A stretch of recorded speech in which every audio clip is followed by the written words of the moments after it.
आत्म प्रेरणा। आत्म प्रेरणा का अर्थ हुआ स्वयं को प्रेरित करना एवं पहचानना कि हमारे अंदर कितनी क्षमताएं हैं जिनका उपयोग कर हम अपनी सफलताओं की ओर बढ़ सकते हैं। एक समय की बात है, एक शेर का बच्चा वन में अकेला खेल रहा था। उसकी माता सोई थी।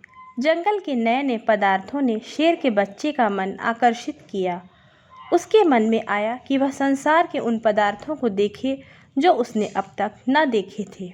वह काफ़ी दूर जा पहुंचा और रास्ता भटक गया। अपनी माँ को पुकारते पुकारते वह इधर उधर दौड़ रहा था कि उसी समय उसके सम्मुख एक भेड़ आई। उस भेड़ के बच्चे कुछ दिन पहले ही मरे थे।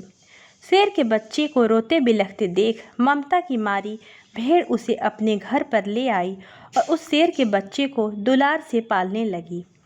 दिन बीतते गए और भेड़ का उस पर प्रेम निरंतर बढ़ता गया। कुछ समय बाद वह शेर का बच्चा भेड़ से भी ऊंचा हो गया। वह भेड़ उसे देखकर कभी कभी डर भी जाती थी। अकस्मात एक दिन उस वन में एक शेर निकला। वह पर्वत की चोटी पर चढ़कर गर्जन करने लगा, दहाड़ने लगा। उसकी दहाड़ सुनकर वह भेड़ दहल उठी, परंतु उस शेर के बच्चे के मन पर उस दहाड़ की कुछ भिन्न ही प्रतिक्रिया हुई। उसके मन में सागर की तरह कुछ उमड़ने लगा।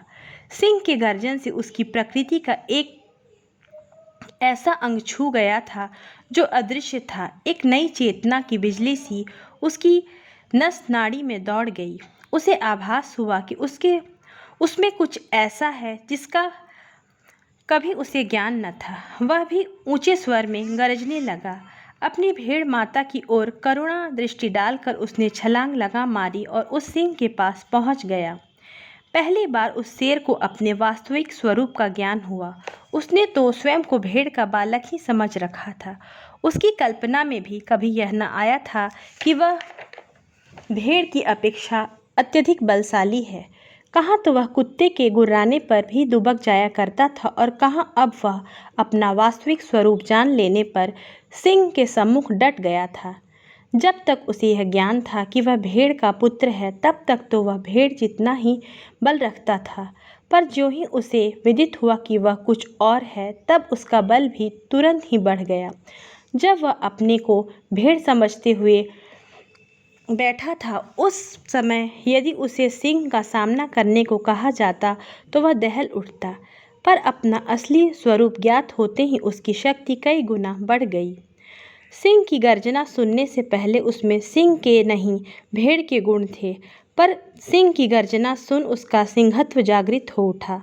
अब वह भेड़ का जीवन कैसे व्यतीत कर सकता था? अब तो वह जंगल का राजा था। इस कहानी या उदाहरण से यह स्पष्ट हो जाता है कि हर व्यक्ति में उसका सिंहत्व रहता है। जब कभी ऐसा अवसर आता है कि उसके अंतःकरण में कोई आवाज़ गहरे उतरकर उसके पराक्रम को ललकारती है, तो यह भाव जाग उठता है। तब उसे अपनी पहली अवस्था पर आश्चर्य होता है। अपनी महत्ता का ज्ञान होते ही वह सिंह की तरह दहाड़ने लगता है। जब मनुष्य को यह विदित हो जाता है कि वह उस दिव्य शक्ति का, जिसे परमात्मा कहते हैं, एक भाग है, उसका उस असीम शक्ति से अविच्छिन्न संबंध है, तो उसे अपने अंदर एक दैवी बल की अनुभूति होने लगती है। उसके लिए तब कोई भी कार्य ऐसा नहीं रह जाता जो उसके सामर्थ्य से बाहर हो। तब उसकी निर्बलता आमूल नष्ट हो जाती है। तब ईश्वरीय शक्ति उसके अणु अणु में, उसकी अंतरात्मा में आ जाती है। तभी मनुष्य को सफलता की कुंजी मिल जाती है।